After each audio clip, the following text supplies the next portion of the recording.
नमस्कार। प्रादेशिक समाचार के इस बुलेटिन में आपका स्वागत है। मैं नंदिनी। आइए सबसे पहले नजर डालते हैं अब तक के मुख्य समाचारों पर।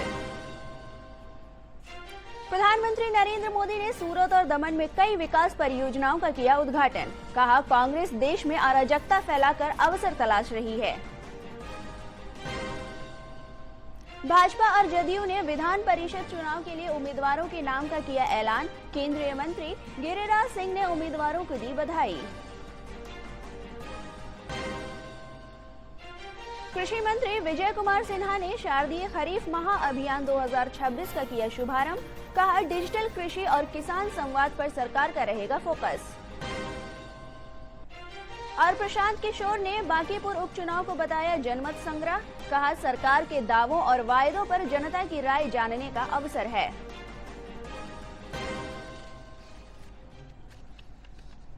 अब समाचार विस्तार से। सूरत दौरे पर प्रधानमंत्री नरेंद्र मोदी ने कई विकास परियोजनाओं का उद्घाटन और शिलान्यास किया। इस दौरान उन्होंने देश और दुनिया के सामने मौजूदा चुनौतियों, ऊर्जा सुरक्षा, अक्षय ऊर्जा, आत्मनिर्भर भारत, गुजरात के विकास और विपक्ष की राजनीति जैसे कई अहम मुद्दों पर अपनी बात रखी। देखिए रिपोर्ट। नरेंद्र मोदी ने गुजरात दौरे की शुरुआत सूरत के हजीरा से की। पीएम ने L&T armoured system complex, L&T electrolysers और L&T की हेवी इंजीनियरिंग इकाई का अवलोकन किया। L&T का आर्मर्ड सिस्टम कॉम्प्लेक्स देश की निजी क्षेत्र की प्रमुख रक्षा विनिर्माण फैसिलिटी है।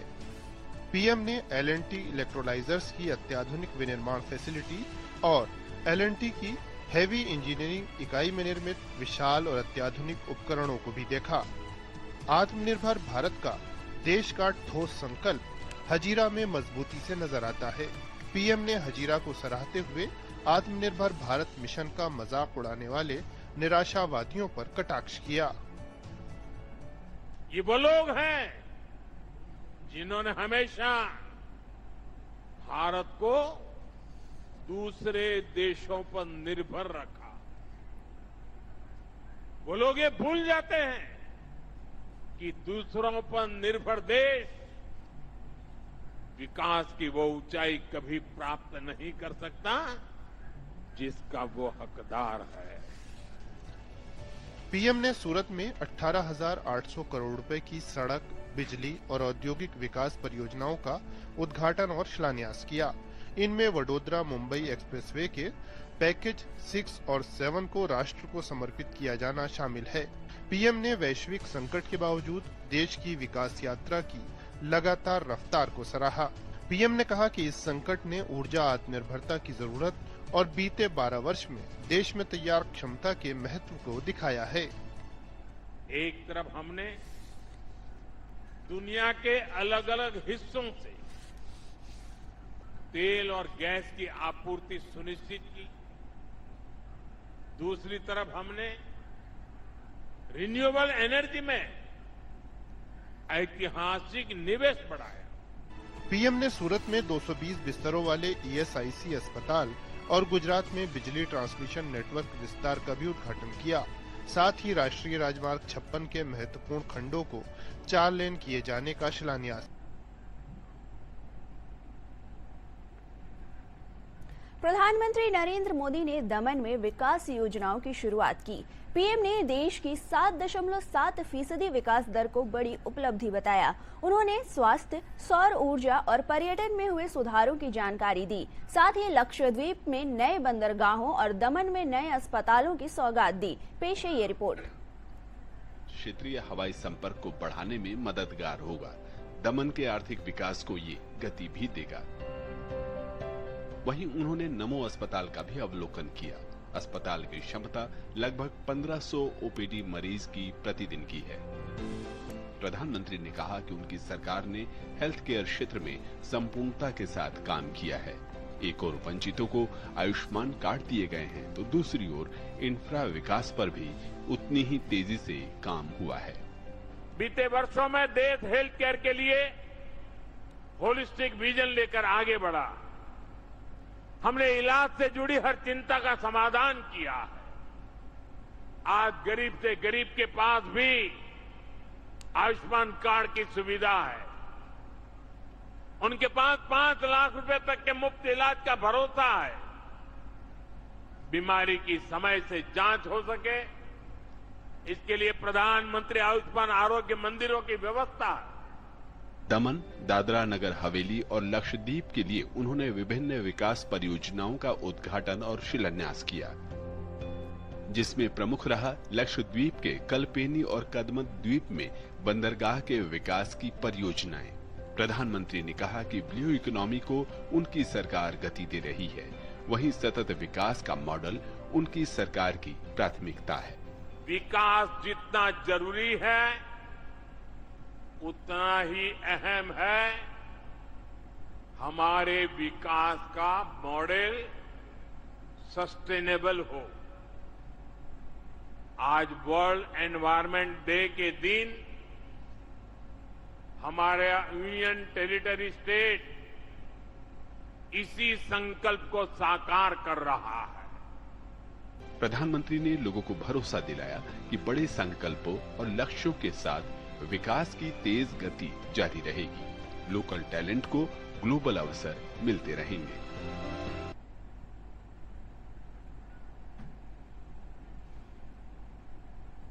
भारतीय अर्थव्यवस्था की रियल जीडीपी वृद्धि दर वित्त वर्ष 2025-26 में 7.7% रही है, जो कि वित्त वर्ष 2024-25 के फाइनल आंकड़े 7.1% से काफी अधिक है। इसकी वजह द्वितीयक और तृतीयक क्षेत्र का अच्छा प्रदर्शन करना था। यह जानकारी सांख्यिकी एवं कार्यक्रम कार्यान्वयन मंत्रालय द्वारा शुक्रवार को जारी किए गए डेटा में दी गई है।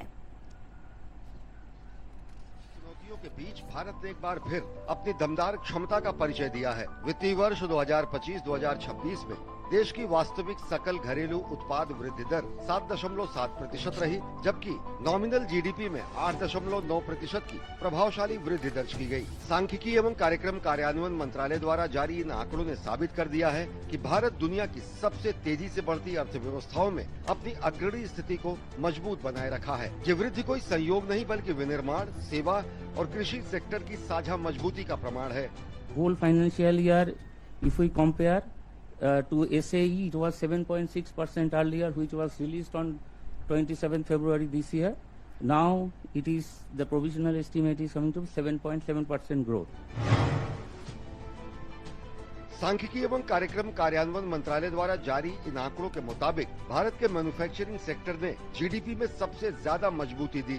विनिर्माण क्षेत्र में दोहरे अंकों की वृद्धि दर्ज की गई और पूरे सेकेंडरी सेक्टर को 8.8% की मजबूत वृद्धि प्रदान की। उत्पादन गतिविधियों में तेजी, बुनियादी ढांचा परियोजनाओं पर बढ़ता सरकारी खर्च, घरेलू मांग में सुधार और निर्यात में उछाल ने इन क्षेत्र को नई ऊंचाई पर पहुंचाया है। पीएलआई योजनाएं, बढ़ते निवेश और घरेलू बाजार की मजबूती ने मैन्युफैक्चरिंग को गति दी, जिसका सीधा लाभ रोजगार सृजन और पूंजी निवेश दोनों में दिखा। ऐसे में भारतीय मैन्युफैक्चरिंग सेक्टर अब न केवल घरेलू जरूरतों को पूरा कर रहा है, बल्कि वैश्विक आपूर्ति श्रृंखला में अपना महत्वपूर्ण स्थान बना रहा है।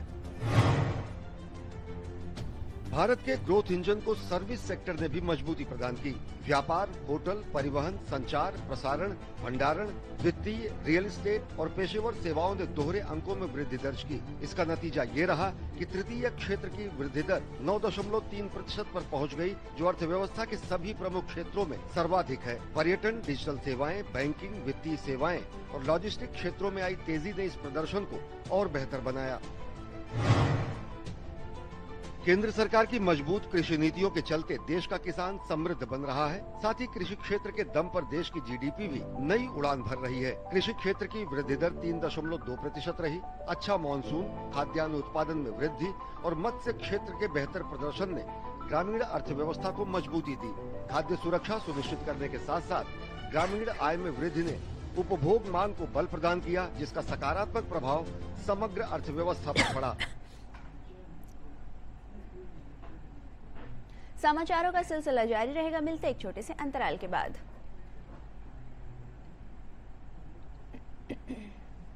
बिहार अग्निशमन सेवाएं आपकी सेवा में सदैव तत्पर। आग बुझाने के लिए मिट्टी और बालू को बोरे में भरकर और 2-3 बाल्टी पानी घर में जरूर रखना चाहिए। आप जो पूजा पाठ और हवन करती हैं, उसको भी सवेरे ही निपटा लीजिएगा। खाना बनाते समय हमेशा सूती का ही कपड़ा पहनना है और यदि फिर भी आग लग जाए तो 101 नंबर पर फोन कर तुरंत फायर ब्रिगेड को बुला लेना चाहिए।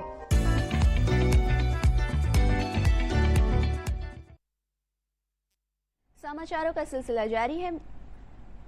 आपका फिर से स्वागत है। बढ़ते अगले खबर की ओर। विधान परिषद द्विवार्षिक चुनाव और उपचुनाव के लिए भाजपा ने अपने उम्मीदवारों के नाम का ऐलान कर दिया है। 7 नए चेहरों को टिकट मिला है। जदयू की तरफ से निशांत, भारती मेहता, ललन प्रसाद, शिवरानी प्रजापति और भाजपा की तरफ से भोजपुरी फिल्म अभिनेता पवन सिंह, अनिल कुमार ठाकुर और शीला पंडित को अपना प्रत्याशी बनाया है। वहीं केंद्रीय मंत्री गिरिराज सिंह ने बिहार विधान परिषद चुनाव के लिए एनडीए के उम्मीदवारों के ऐलान पर खुशी जाहिर की है।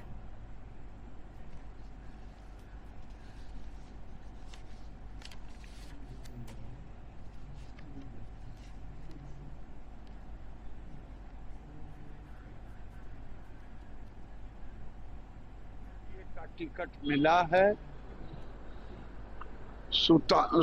ये निशांत से लेकर के पवन सिंह से लेके अनिल कुमार से लेके सारे लोगों को। बिहार विधानसभा अध्यक्ष प्रेम कुमार ने एनडीए गठबंधन द्वारा घोषित बिहार विधान परिषद के उम्मीदवारों को शुभकामनाएं दी हैं। उन्होंने कहा कि जिन नेताओं को उम्मीदवार बनाया गया है वे आने वाले समय में बिहार के विकास में योगदान देंगे। उन्होंने विश्वास जताया कि ये सभी उम्मीदवार प्रधानमंत्री नरेंद्र मोदी के विकसित भारत के संकल्प को साकार करने में भी अपनी महत्वपूर्ण भूमिका निभाएंगे।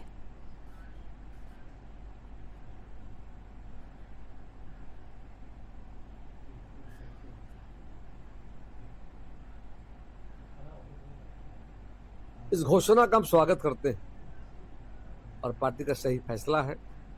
सबको अवसर मिल रहा जाकर के है और आने वाले समय में बिहार के विकास में हमारे जो प्रत्याशी घोषित किए गए हैं एनडीए के रूप में जाकर के भारतीय जनता पार्टी, जदयू और राष्ट्रीय लोक मोर्चा निश्चित तौर पर आने वाले समय में बिहार के विकास में और देश के माननीय प्रधानमंत्री जी का जो विजन है विकसित भारत और बिहार को ले जाने में अपना योगदान दें। समाचारों का सिलसिला जारी रहेगा। मिलते एक छोटे से अंतराल के बाद। अरे सावित्री,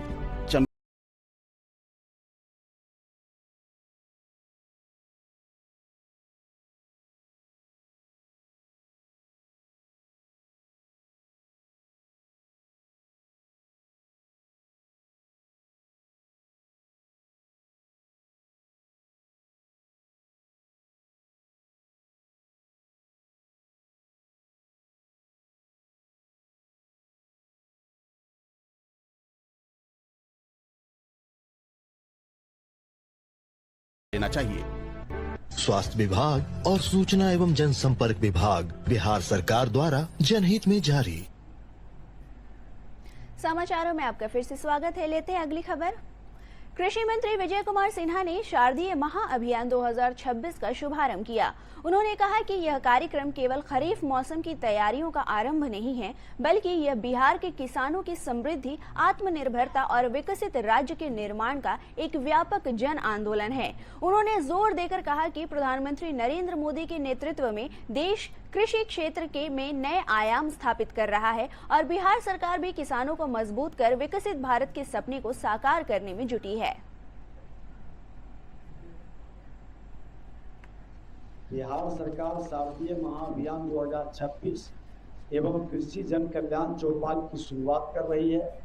हमारा संकल्प बिहार के किसानों को आत्मनिर्भर और समृद्ध बनाना है। प्रधानमंत्री नरेंद्र मोदी जी का भारत कृषि क्षेत्र में नए आयाम स्थापित कर रहा है और बिहार सरकार, हमारे बिहार के मुख्यमंत्री सम्राट चौधरी जी और केंद्रीय मंत्री माननीय शिवराज सिंह चौहान जी के नेतृत्व में। प्रशांत किशोर ने बेतिया में कहा कि बांकीपुर विधानसभा उपचुनाव केवल एक सीट का चुनाव नहीं है, बल्कि सरकार के दावों और वादों पर जनता की राय जानने का अवसर है। उन्होंने कहा कि रोजगार, शिक्षा, भ्रष्टाचार और पलायन जैसे मुद्दों पर सरकार को जनता के बीच जवाब देना होगा। साथ ही मतदाताओं से अपील की कि वे नेताओं के चेहरे के बजाय अपने बच्चों के भविष्य और विकास को ध्यान में रखकर मतदान करें।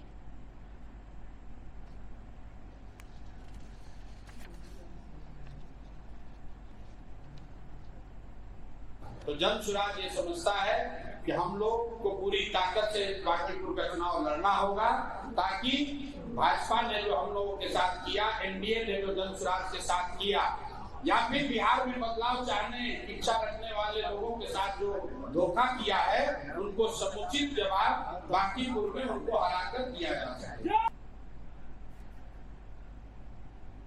आइए देखते हैं अंत में मुख्य समाचार एक बार फिर।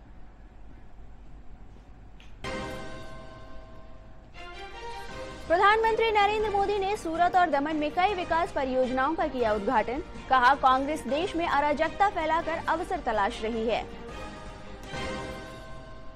भाजपा और जदयू ने विधान परिषद चुनाव के लिए उम्मीदवारों के नाम का किया ऐलान। केंद्रीय मंत्री गिरिराज सिंह ने उम्मीदवारों को दी बधाई। कृषि मंत्री विजय कुमार सिन्हा ने शारदीय खरीफ महाअभियान 2026 का किया शुभारंभ। कहा, डिजिटल कृषि और किसान संवाद पर सरकार का रहेगा फोकस। और प्रशांत किशोर ने बांकीपुर उपचुनाव को बताया जनमत संग्रह। कहा, सरकार के दावों और वायदों पर जनता की राय जानने का है अवसर।